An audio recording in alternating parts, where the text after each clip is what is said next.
Avicii with Wake Me Up. It is 9:14, Tuesday, November 5th, and I'm Kimo filling in for DJ T-Cal this entire week. It's about 36 degrees, and this is the morning show. And right now in the studio, very special guest. I'm here with Lieutenant General Stephen Mueller, the Air Force Inspector General. Sir, how are you doing this morning? Hey, great. It's awesome to be here. Yes, sir. And actually, you were the 52nd Fighter Wing Commander, so you've sat not in these chairs, but in an AFN Spangdahlem studio before. Right. That's what you said. I told you just off air, it was my favorite time of being a commander was sitting in the studio on Friday morning for Commander's hour. Yes, sir. Well, you were here from 2002 to 2004 in that role, and your last assignment, you were up at Ramstein as the Vice Commander of the U.S. Air Forces in Europe. What's it like to be back in Europe, back home, pretty much? Well, it is like coming back home. I absolutely love the Eiffel. I tell everybody all the time, best base I've ever been at in my entire career, and the community and the base here is clearly the reason why it's the best base. Yes, sir. You spent yesterday touring around and talking to airmen. What's some things that stood out to you about Spangdahlem? So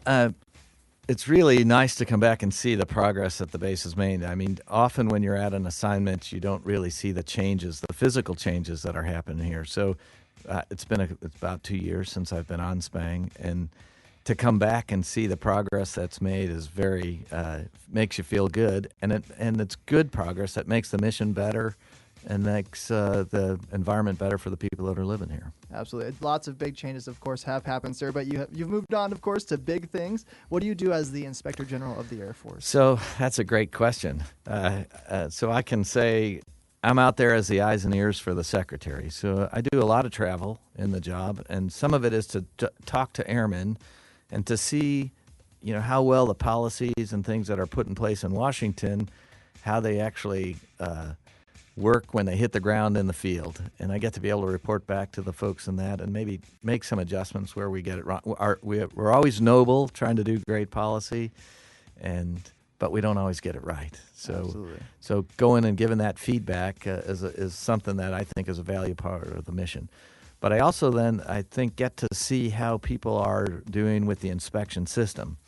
The system that we have in place is designed to give Air Force-wide data. That's one of the things that's new about the inspection system. So not just Spangdahlem, but how the whole Air Force is doing. Hopefully we can talk a little bit about that Absolutely.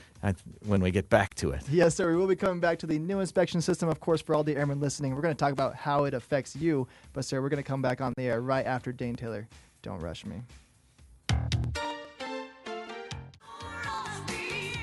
Dane Taylor, Don't Rush Me. It is 9:21 on your Tuesday morning. I'm Kimo talking with Lieutenant General Mueller, the Air Force Inspector General. Sir, I'm sure you get asked this question all the time. The new inspection, you've had a hand in it. How is it different from what we had before? Well, Kimo, so first off, one of the things I always correct everybody on this, it's no longer the new inspection, it's the inspection system. When the Secretary signed the change this summer. And it really is a fundamental change from the old way of doing business. The old way was really about, once every 2 years, an external team would come and take a look at your base, and they'd sort of give you what I call a snapshot of how you were performing. And it really was focused on rules, how well you followed the rules, and to some degree on, where you're doing your mission correctly. Right. And the new inspection system is really all about changing from a snapshot to a photo album.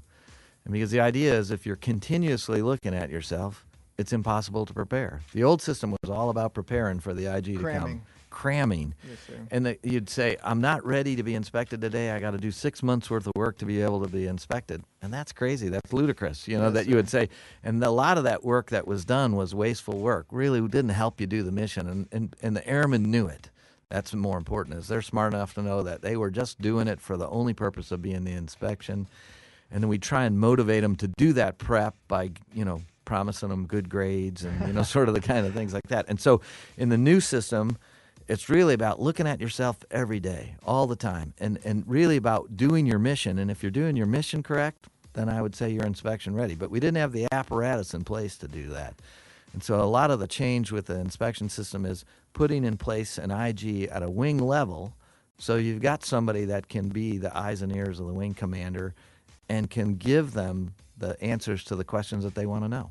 Yes, sir. And so obviously we've renovated it. I think Spangdahlem already went through this inspection process. Did very well, by the way. Sir, how is this going to affect the airmen on the lowest level? More workload, less workload? Well, I intuitively say less workload because you essentially are going to get rid of that wasteful preparation that you're doing. You're just going to do your job. So, the preparation was over and above.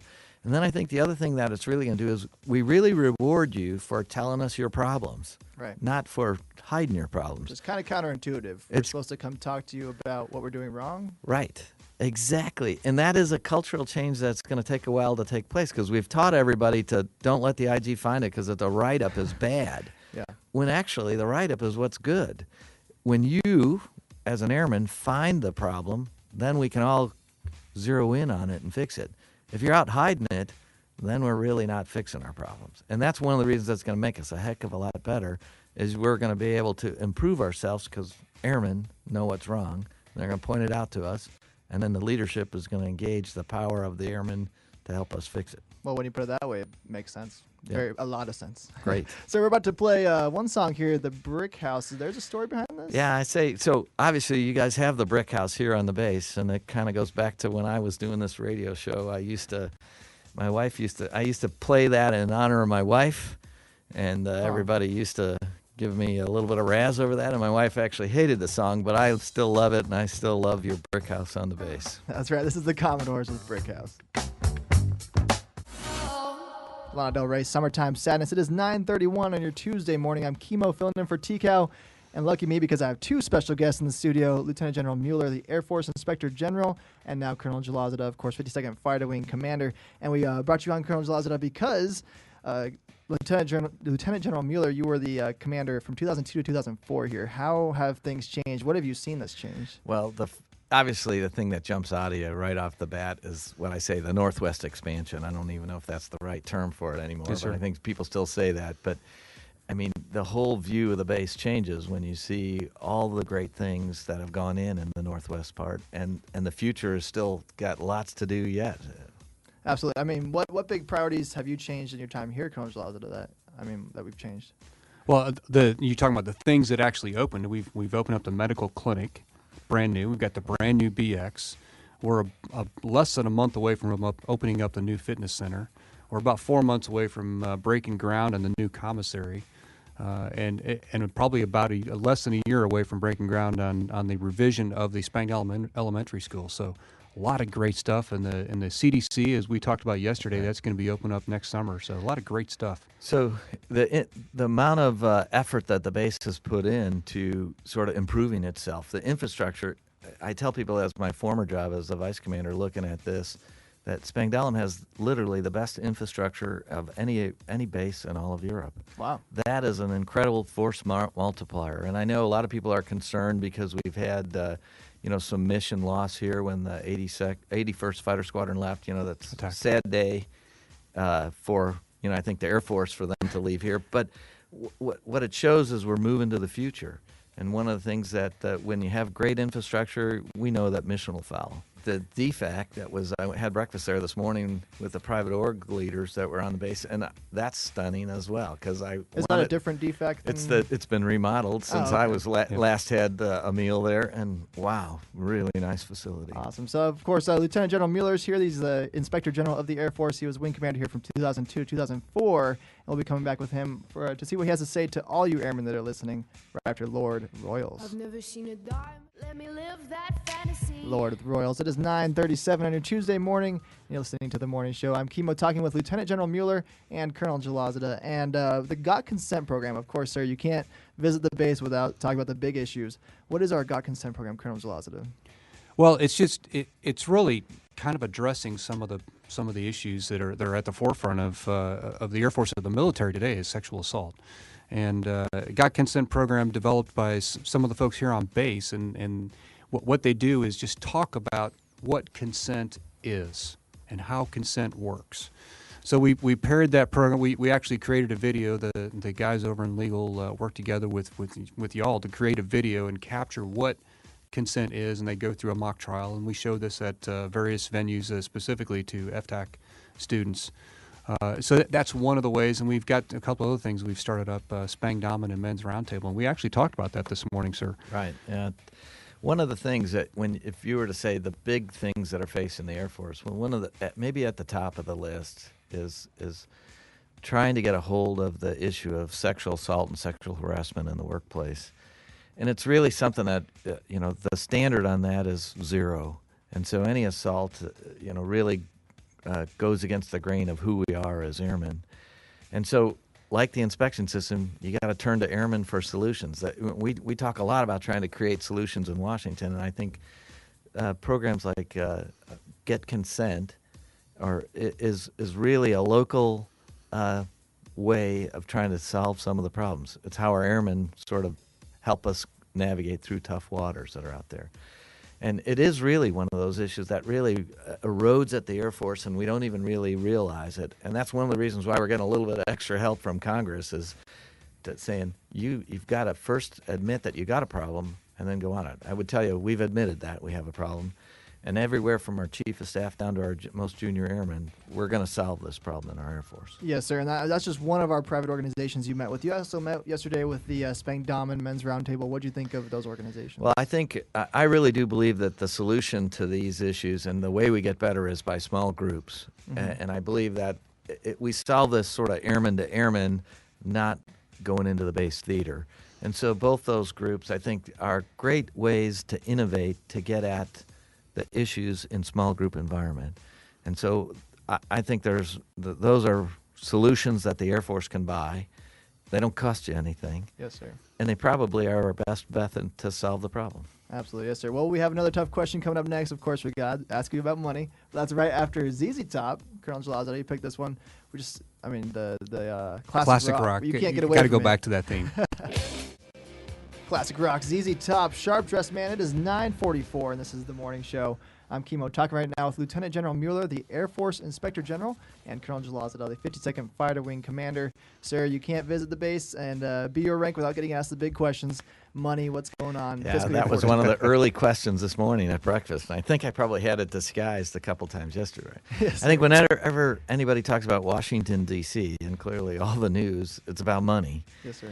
And it's about how much money we don't get in the Air Force, I think. And I'm surprised at how aware airmen are about budget. I get more questions on budget from the most junior airmen, and I'm like, wow, man, that's the big guys stuff. Yes, you just do your job, and we'll handle that. But money is an issue because it ties to our resource level that's out there. And one of the ways I like to put it is I go, there's never going to be enough money for all the desires that we want to have, but there is enough money for all the things that's required to do. Yes, sir. And I said one thing today, we always get told, hey, we're going to do more with less, right? That you're a junior airman, you've heard that how many times? That's how it's been, sir, since I've been in the Air Force. So one of the things I always throw out when I say that is, guess what? That's what your nation wants from you. They want they want more with less. They want the best defense that they can buy for the least amount of money. They don't want to just keep throwing money at you. And so they're actually asking you, and I think that's one of the things that happens in sort of trending down budget times is our airmen innovate, and they figure out how to do something that they used to do yesterday for $1 million. They figure out how to do it for $500,000 the next day. Yes, sir, absolutely. And so without that drive, you don't really have the innovation that's out there. But budgets are tight. There's no doubt about it. But really the biggest thing is, and your wing commander was talking about, is how money comes to you fenced. So we want to make sure that he's got the ability to manage his budget and not have it tied into specific programs. Absolutely. So obviously there's going to be challenges, sir, but any words of advice to airmen out there that are worried?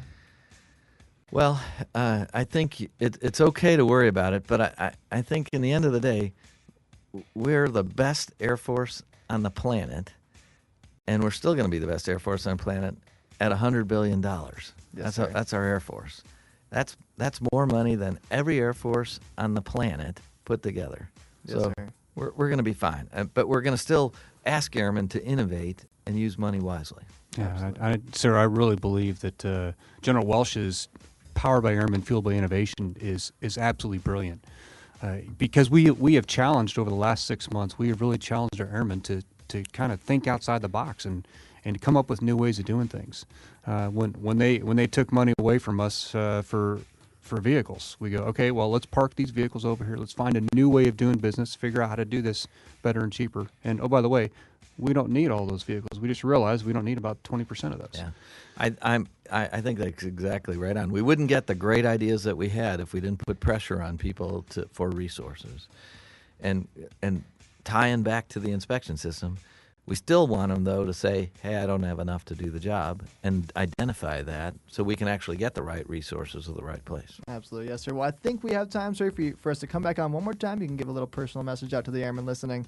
That's right after Bruce Springsteen, My Hometown. Bruce Springsteen, My Hometown. Slower. Who picked that one? I mean, I'm not going to point any I fingers. picked that one. It's some classic I say rock. my hometown because it sort of gives me a good segue to sort of finish your show here, because I tell everybody this is my favorite base in the Air Force. I think Spangdahlem and the 52nd Fighter Wing is the best base in the Air Force. I truly believe that. I believe it for a lot of reasons. One of the reasons is AFN. And Chemo here, Airman Rand, is, I know, one of the star performers, so I wanted to recognize him on air for the great work that he does, not just here on AFN, but all across the base, all his volunteer work in both the high school and the sports arena. So thank you for being a great airman. You represent us terrifically here on the air.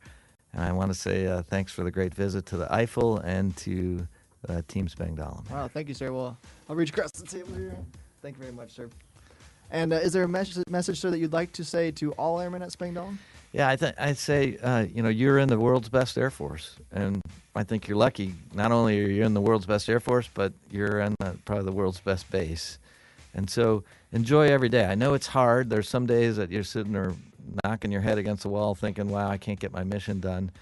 But take the time to, while you're enjoying that mission, enjoy the great hospitality that you have from the community here and in the time that you have in Germany. Yes, sir. Colonel Julazadeh, anything you'd like to say while Lieutenant General Mueller, the Air Force Inspector General, is here? Sir, thank you so much for your visit. I know the airmen are absolutely proud and honored to show off the mission and what they do every single day to you, and they're glad to have you here. So thanks for your visit. Appreciate Great. it. Thanks. Thanks, Yes, sir. Chemo. Pleasure having you on this morning. Right now, we're going to finish off this hour with the class, Should I Stay or Should I Go?